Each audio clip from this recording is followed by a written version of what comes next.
미국의 어느 청년, 브룩스라고 하는 청년의 이야기입니다. 이분은 어렸을 때부터 꿈이 있었는데 초등학교 교사가 되는 것이 꿈이었어요. 그리고 공부를 하고 대학을 졸업하면서 교사가 되기 위해서 몇 번의 시험을 치렀지만, 그러면서 몇 년이 흘러갔지만 결국 떨어지고 해서 좌절감에 휩싸여 있었습니다. 뭐 미국이나 일본이나 뭐 한국이나 할 것 없이 대학을 졸업하고 났을 때에 취업을 대체적으로 해야 되는데 만만치가 않죠.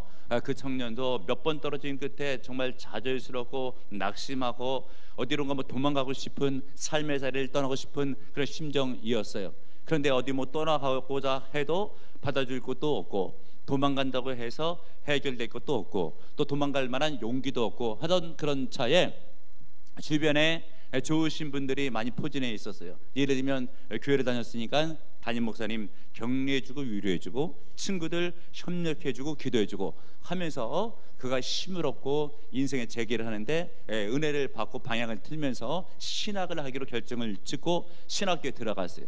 그리고 나서 공부를 열심히 해서 또 목사가 되고 부교육자 시절을 거쳐가지고 결국은 이제 미국의 아주 위대한 설교자로 일어났는데, 아마 들어봤을 법한 그런 이름인데 필립 브룩스라고 하는 목사님이셔요.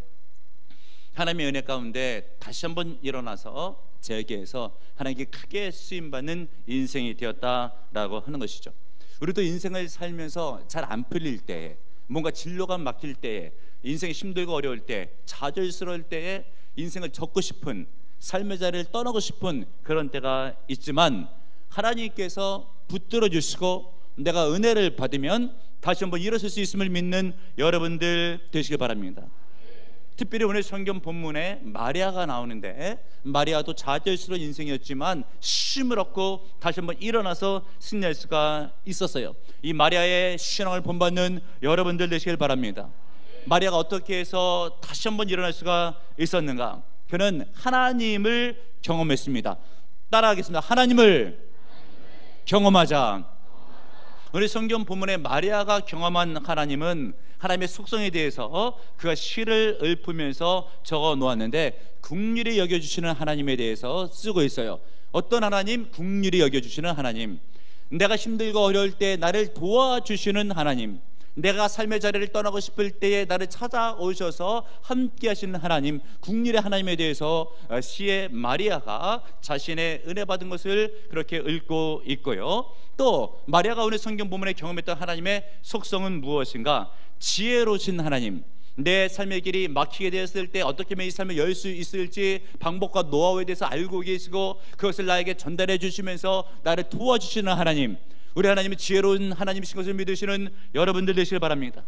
또 오늘 성경 본문에 나타난 하나님의 속성은 성실하신 하나님, 내가 만약에 실패했어요, 또한 믿음에 좌절했어요, 그래도 다시 찾아오셔서 나를 버리지 아니하시고 끝까지 붙잡아 주시는 성실하시고 신실하신 하나님, 그것에 대해서 오늘 성경 본문에 마리아가 찬송으로 읽고 있죠. 만약에 이 마리아가 만났던 하나님을 내가 만나게 된다면, 그리하여서 내가 믿고 고백할 때 하나님은 나에게 긍휼을 베풀어 주시고 나에게 지혜로운 방법으로 인도해 주시고 나에게 신실하시게 또한 성실하시게 은혜를 부어주시면 나는 반드시 마리아처럼 일어나 찬송할 수 있음을 믿는 여러분들 되시길 바랍니다.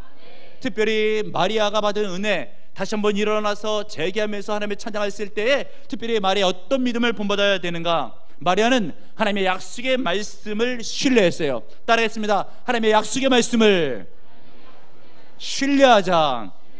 하나님의 약속의 말씀을 믿을 때에 그것이 나의 인생의 힘이 되고 능력이 됨을 믿는 여러분들 되시길 바랍니다. 하나님의 약속의 말씀을 보통 우리는 성경이라고 하죠.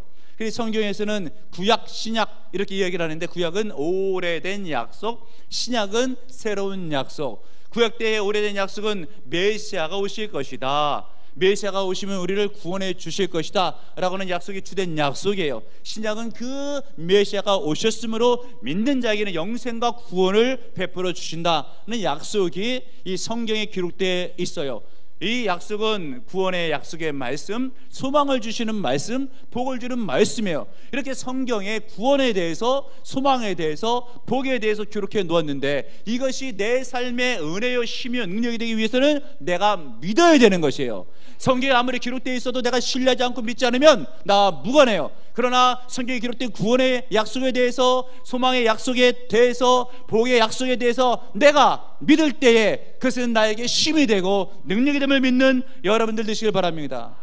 그래서 히브리서 성경 기자는 히브리서 11장 6절에 기록되기를 믿음이 없이는 하나님을 기쁘시게 하지 못하나니 하나님께 나아가는 자는 반드시 그가 계신 것과 그 자리에 찾는 자들에게 상 주시는 이심을 믿어야 할지니라. 믿어야 할지니라. 믿음이 없이는 기쁘시게 못해요. 믿을 때 역사가 일어나요. 깨닫고 믿는 여러분들 되시길 바랍니다. 구약에 나오는 믿음의 조상인 아브라함을 생각해 보세요. 아브라함은 갈대우르 지방에 있었다가 하나님께서 나타나셔서 내가 너에게 복을 주겠다고 하시면서 지시할 땅으로 가라고 하죠. 그때 갈 바를 알지 못했지만 하나님의 인도를 따라 가나안 땅에 도착을 했어요. 그곳에서 어느 정도 자리 잡고 부족을 이루고 족장이 되었습니다. 고대 사회 가운데서 부족의 족장은 아들이 있어야 돼요. 그래야지 그 지위를 물려주는데 아들이 없었어요. 물론 약속은 있었어요. 갈대우르에서 떠나갈 때에 내가 너에게 아들을 주겠다고. 근데 오랜 시월이 흘러가면서 20년이 넘어가면서도 이제 생식의 기능이 끊어졌는데 이제 자식이 없죠. 그랬을 때 아브라함은 사는 게 아니에요. 삶의 소망이 없어요. 그랬을 때 우리 하나님께서 나타나셔서 하시는 말씀이 전능자에게 능치 못할 일이 있겠느냐, 내가 네게 아들을 주겠노라 라고 말씀하신 그때 아브라함이 믿을 수도 있고 안 믿을 수도 있어요. 안 믿으면 계속해서 힘들고 좌절스러운 10년이 있었을 텐데 아브라함이 아멘 하고 믿었을 때에 힘이 나는 거예요. 하나님께서 나에게 생식의 기능 끊어졌어도 전능자신이 아들을 주겠다고 하면 내게 아들이 있을 것이다 라고 했을 때 힘이 나고 용기가 나고 밥맛이 돌고 할렐루야. 여러분, 하나님의 약속을 믿는 은혜가 있기를 바랍니다. 아브라함이 언제 힘이 났다고요? 하나님의 말씀을 믿을 때에, 그것도 약속의 말씀을 믿을 때. 오늘 성경 본문에 있는 마리아를 생각해 보세요.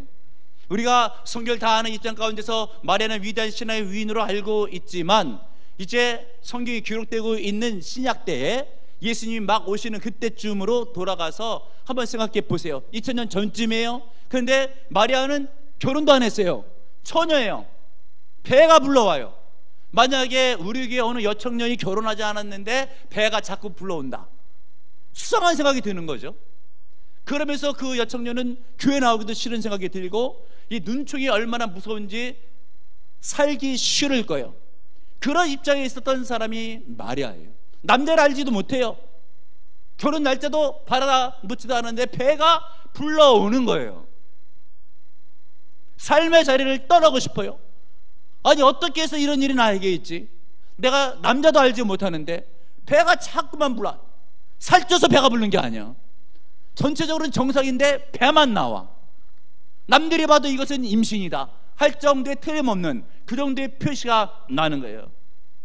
큰일이죠. 처녀가 배가 불러오니.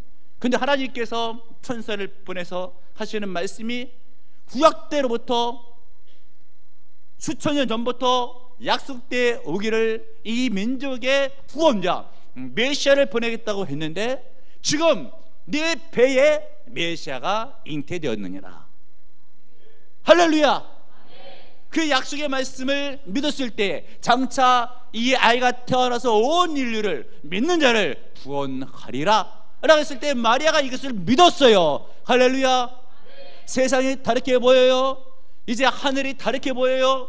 은혜가 돼요. 살맛이 나요. 입맛이 돌아요. 할렐루야. 10년 가운데 기쁨이 넘쳐요. 그래서 찬송시를 짓고 찬양할 정도로 기쁨과 은혜가 충만했다라고 하는 것이죠. 마찬가지로 우리가 인생을 살면서 내 인생이 이제 끝났다, 다 틀렸다, 재기할 힘도 없다, 진로도 막혔다, 도와줄 사람도 없다 라고 했을 때 여러분 무엇을 어찌해야 될 것인가? 믿는 사람은 하나님의 말씀을 듣고 그 말씀을 믿을 때에 내가 너와 함께 하리라, 반드시 도와주리라, 내가 너를 붙들어 주리라 라고 할 때 그 약속의 말씀을 믿으면 그 힘이요 능력이요 은혜가 된다는 것을 믿는 여러분들 되시길 바랍니다. 성경을 보세요. 주 예수를 믿으라 그러면 너와 내 집이 구원을 얻으리라. 구하라 그러면 주실 것이요, 찾으라면 찾을 것이요, 문을 두드리라 그러면 너에게 열려질 것이니라. 할렐루야. 하나님의 약속의 말씀을 믿는 여러분들 되시길 바랍니다. 믿을 때에 힘이 되는 거예요. 그리고 오늘 성경 본문에 마리아가 어떻게 힘든 상황을 일어나서 다시 한번 찾아낸 삶을 살 수가 있었을까? 그것은 하나님의 약속의 말씀이 이루어질 줄을 믿고 기대했어요. 따라했습니다. 하나님께 대해 기대감을 갖자. 여러분, 하나님을 기대하시는 여러분들 되시길 바랍니다. 오늘 성경 본문에 있는 말씀 54절을 한번 읽어볼게요. 54절 시작. 그 종 이스라엘을 도우사 긍휼히 여기시고 기억하시되. 아멘. 하나님께서 이스라엘을 긍휼히 여겨서 어떻게 하셨대? 기억하여 주었다라고 한 것이죠. 그런데 여러분, 우리가 성경 볼 때 오늘은 이 마리아가 잉태하면서 하나님께서 기억해 줬다고 하는 이런 찬송시를 본인이 은혜 받고 읽고 있지만, 당시에 이스라엘 백성들은 하나님이 우리를 기억지도 않는다고 생각을 했어요. 왜 그랬을까요? 오늘 성경 본문으로부터 약 한 2000년 전쯤으로 돌아가 보게 되면 아브람 때 일인데, 아브람 때부터 하나님께서 약속을 해주시기를 메시아를 이 민족에 보내주게 되면 이 메시아가 이 민족뿐만이 아니라 인류를 구원하리라 라고 하면서 구원자이신 메시아에 대해서 소망을 얻었는데, 2000년이 되기까지 메시아가 아직 안 온 거예요. 그랬을 때 들은 생각이, 하나님께서 약속을 잊으셨나 보다. 더 나아가서 하나님께서 우리도 잊으셨나 보다. 거기다가 지금 마리아 때에는 어떤 때예요? 여러분, 바로 그 직전이 중건기라고 하는, 신학적으로 보면 구약과 신약 사이 가운데 400년의 선지자를 보내지 않은 중간 시기가 있어요. 과거에는 하나님께서 아브라함 때로부터 시작해가지고 중간에 선지자를 보내면서 메시아에 대한 약속을 재차 확인시켜 주시는데, 이 마리아가 이제 등장하는 바로 우리 성경 본문에서 약한 그 전으로 400년 전도까지는 선지자가 온 적이 없어요. 그러니까 이스라엘 백성들이 생각할 때 하나님이 잊으셨나 보다 라고 생각을 했는데, 바로 그때에 400년이 지나가면서 마리아의 시대 가운데 놀라운 사건이 하나 발생하는데, 하나님께서 우리가 말씀을 보고 읽은 것처럼 마리아에게 태에 성령으로 메시아를 잉태케 한 거예요. 할렐루야. 이 사건을 놓고 54절에 하나님께서 이스라엘을 긍휼히 여겨서 하나님께서 우리를 기억하셨다라고 하는 것이죠. 그러므로 여러분, 그동안에 이스라엘 백성들이 하나님이 우리를 잊으셨다라고 하는 것은 그들의 오해였어요. 잘못된 판단이었던 것이에요.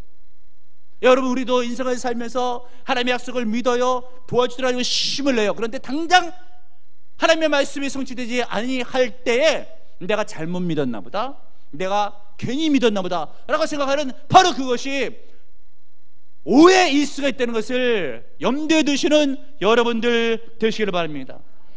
왜요? 하나님께서는 반드시 이루어 주시잖아요. 2000년이 된 약속도 이루어 주시잖아요. 400년 동안 잠잠해 계시다가 이루어 주시잖아요. 그러면 너무 오래 기다린 것 같아요. 그러나 그 기다림은 그냥 기다림이 아니라 목적이 있는 기다림이었어요. 따라하겠습니다. 목적이 있는 기다림. 굉장히 중요한 그런 말씀이에요. 우리가 신앙생활 하다가 바로 이 부분에 잘 염두에 두지 못하고 깨닫지 못하면 신앙생활 가운데 쓰러질 수가 있어요. 은혜생활 잘 하다가 말씀 받고 믿고 힘을 내다가 하나님의 역사가 안 이루어지는 것 같아요. 이때에 자칫 쓰러질 수가 있으나, 오늘 성경 본문을 볼 때 그것은 기다림이었고, 그 기다림이 끝나면서 때가 되매 하나님께서 메시아를 보내주셨죠. 그러니까 그 기다림은 목적이 있는 기다림이었어요. 왜 하나님께서 기다리게 하셨는가라고 하는 것이죠. 그것은 이스라엘 백성으로 하여금 메시아를 만날 준비를 하라고 하는 거예요. 그냥 메시아를 만나지 말고 준비된 만남이 있기를 원해서 그렇게 하시는 거예요. 좀 오래된 영화인데 뭐 영화 제목도 기억이 안 나요. 근데 청춘 남녀가 서로 좋아하고 결혼을 앞둔 그런 두 분의 이야기였던 것 같은데, 여성이 백혈병으로 세상을 떠나기 직전에 됐어요. 그런데 둘은 아주 뜨겁게 사랑하는 그런 관계예요. 그런데 남청년이 보고 싶어가지고 무조건 병원에 오는 것처럼 병원에 올 때에 이제는 절대 그렇게 갑자기 오지 말라고. 나에게 2시간 전에 연락을 해서 당신을 만날 때에 좀 치장하고 준비하고 만날 시간을 달라고. 그때부터는 이제 2시간 전에 연락을 해요. 그러면 그 여성이 깨끗이 병원 냄새 나는 것도 약물 냄새도 지우고 정결하게 머리도 빗고 고운 옷으로 갈아입고 하면서 그 청년을 맞아요. 자기에게는 그냥 아무렇게나 막 맞고 싶은 것이 아니라 좋은 모습을 보여주고 그에게 좋은 인상을 끼치고 이왕이면 아름다운 만남이 되게 하기 위하여서 영적인 것도 유사해서 하나님께서 성경을 볼 때에 우리 예수님은 신랑으로 묘사하고 성도는 신부로 묘사합니다. 에베소 5장에 보게 되면 그 말씀이 있어요. 그러면서 그 뒤에 기록되기를 신부인 우리 성도를 물로 깨끗하게 말씀으로 깨끗하게 가사 거룩하게 하시고 그 다음에 우리를 영광스러운 모습이 되게 하신 후에 신랑이신 예수 앞에 세운다는 말씀이 있습니다. 그러므로 여러분, 우리가 주님을 만나고 주님의 은혜를 받기 위해서는 그냥 막 만나는 것이 아니라 시간을 갖고 준비하며 기다리는 동안에 우리가 심령을 거룩하게 준비를 해야 돼요. 이스라엘 백성들이 아브라함 때로부터 하나님의 약속의 말씀 메시아를 보내겠다는 약속의 말씀을 듣고 나서 마리아 때에 이르기까지 수많은 외침을 받아요. 아수르, 바벨론, 페르시아, 그리스 등에 대한 침략을 받죠. 그러면서 드는 생각이 뭐예요? 메시아가 빨리 왔으면 좋겠다라고 하는 메시아 대망 사상이, 메시아를 간절히 사모하는 그런 마음이 자꾸만 커져 가는 거예요.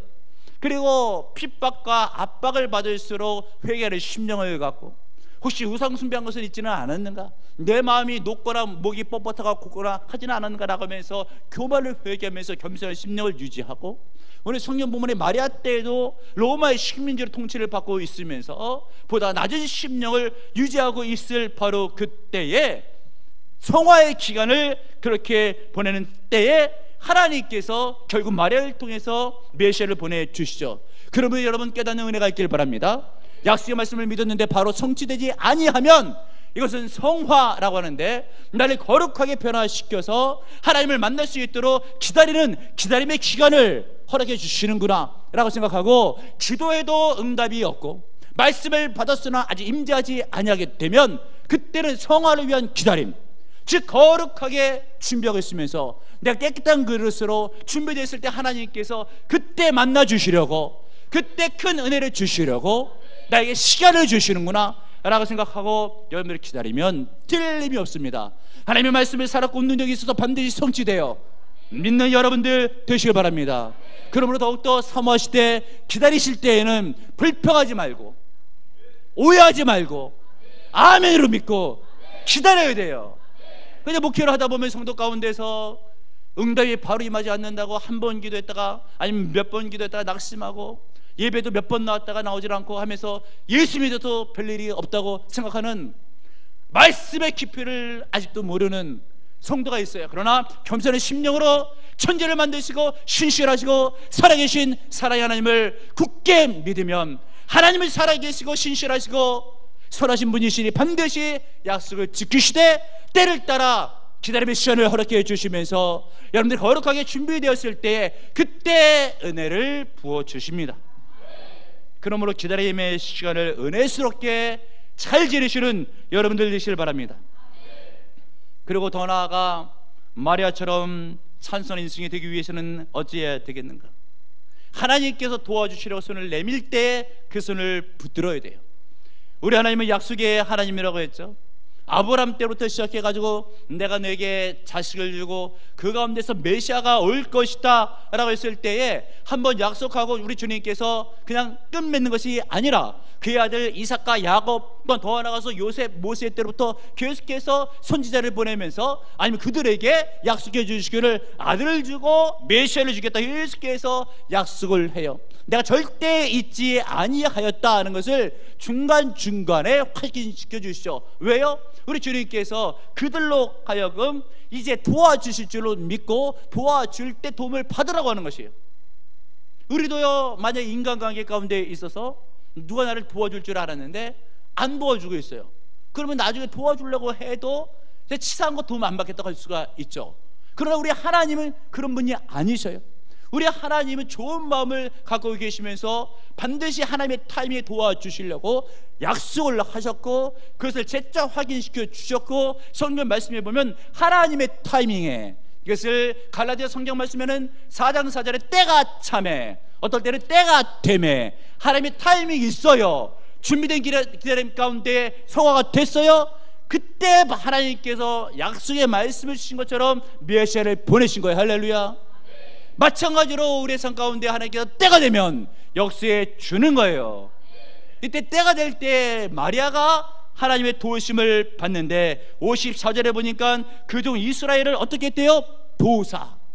영어 성경에는 help라고 되어 있죠. 또 어떤 영어 성경을 보게 되면 lift up이라고 들어 올리셨다라고 되어 있고, 또 어떤 영어 성경에는 catch up이라고 하면서 잡아 일으키셨다라고 되어 있죠. 성경 말씀에 보게 되면 이렇게 붙들어 주시거나 잡아 올리는 경우에 대한 표현이 많이 있어요. 그가 나를 기가 막힌 웅덩이와 수렁에서 나를 끌어올려 주시고, 우리가 넘어지되 아주 엎드려지지 아니면 여호와께서 손으로 붙드심이로다. 끌어올려 주시는 것, 붙들어 주시는 것, 하나님께서 도와주시는 거예요. 할렐루야. 그래서 마리아는 고백하죠. 하나님께서 나에게 손을 내밀고 붙들어 주시고 도와주셨다. 하나님께 그렇게 할 때 마리아는 그 도움을 받은 거예요. 다시 한번 말씀드리지만은 지금은 현대사회인데, 현대사회에 있어서도 처녀가 갑자기 배가 불러오게 되면 굉장히 어찌할 바를 모르게 되는 황당한 일이죠. 그런데 봉건사회에 있어서 여성이 결혼도 안 했는데 애를 가졌다 라고 할 때에 얼마나 수치스러운 것과 함께 어디 뭐 나서기라도 할 수가 있겠습니까?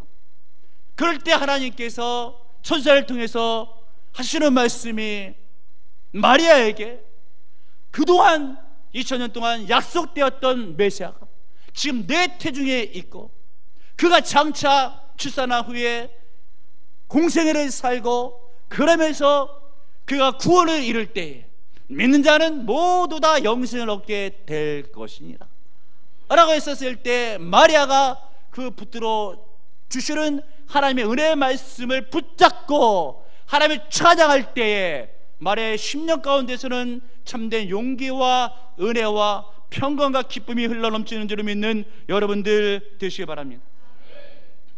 하나님께서 도와주신다라고 하는 것은 도와주시려고 손을 내어 밀었다라고 하는 거예요.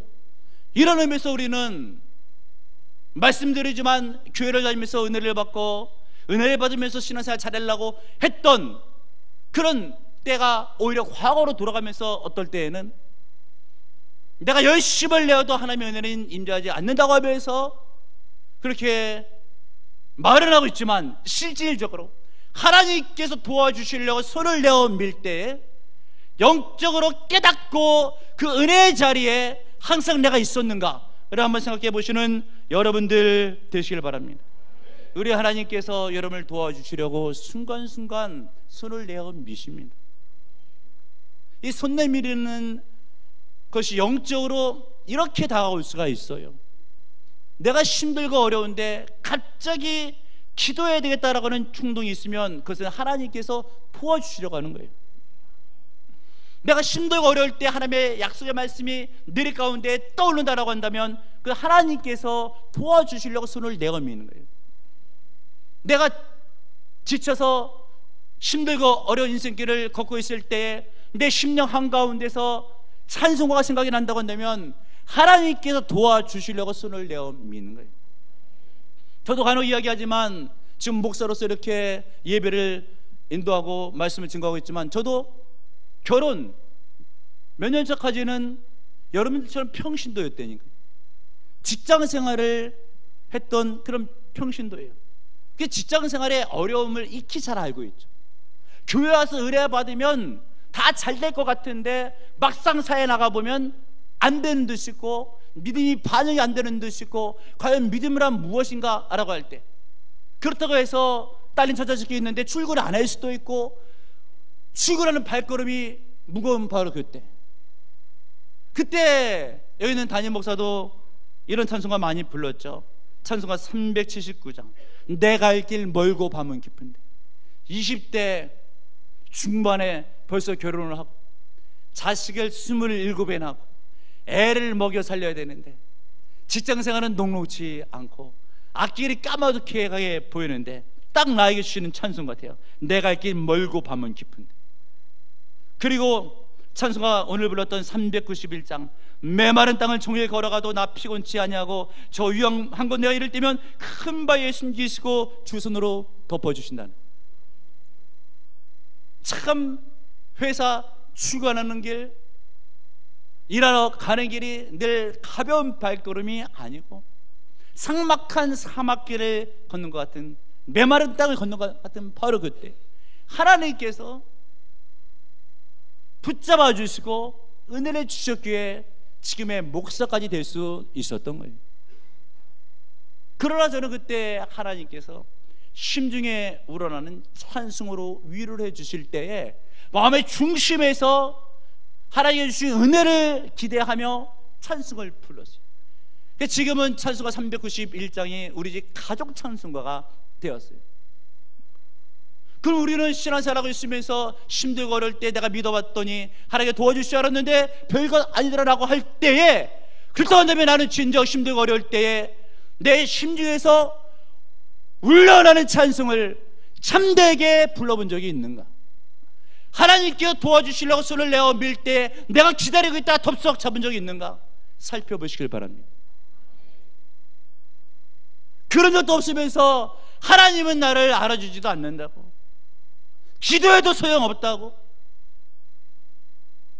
절대 성도는 말을 함부로 해서도 안 되고 그런 생각을 먹어서도 안 돼요. 오늘 성경 봐요. 2000년이 된 약속이 이루어지고 400년 동안 잠잠하였으나 마리아에게 이루어지고, 마리아가 애를 가져 사회적으로 끝난 것 같으나 마리아를 통해 대역사가 일어나잖아요. 우리 하나님은 그런 하나님이고 그 하나님이 이 자리에 계시고 여러분이 부를 때 대답해 주시고 그 하나님께서 손을 내어 미실 때에 내가 깨달아야 돼요. 심중에 찬송이 날 때 불러야 돼요. 심중에 기도가 올라올 때 새벽 기도를 쌓아야 돼요. 말씀이 따라올 때에 그 말씀을 붙들고 실천 적용하면 역사는 일어나고 하나님의 은혜는 임재하고 인생은 복돼요. 마리아처럼 승리하시길 주님의 이름으로 축복합니다. 주님, 우리 가운데 이제 내 인생은 끝났다, 도와줄 사람도 없고 아는 사람도 없고 삶의 자리를 뜨고 싶다라고 하면서 좌절 가운데 실망 가운데 쓰러져 있는 성도들 있지는 않습니까? 바로 그때에 하나님을 바라보게 하시고 말씀을 믿게 하시고 살아계신 하나님을 신뢰할 때에 다시 한번 일어날 줄로 믿습니다. 당장 하나님의 응답이 임하지 아니하여도 하나님의 때를 따라 주시는 은혜를 기다리며 하나님의 타이밍에는 반드시 역사 일어남을 믿고 기다릴 때, 준비될 때 아버지여 찾아가시고 아버지여 손을 내어 미시면 하나님께 도와주시면 반드시 다시 일어설 수 있습니다. 아버지, 저들의 앞길을 여시옵소서, 질병을 치유해 주시옵소서, 심령 가운데 기쁨과 능력을 부어주시면 인생이 새롭게 될 줄을 믿습니다. 믿고 일어나 승리하게 도와주옵소서. 예수님의 이름으로 기도합나이다. 아멘.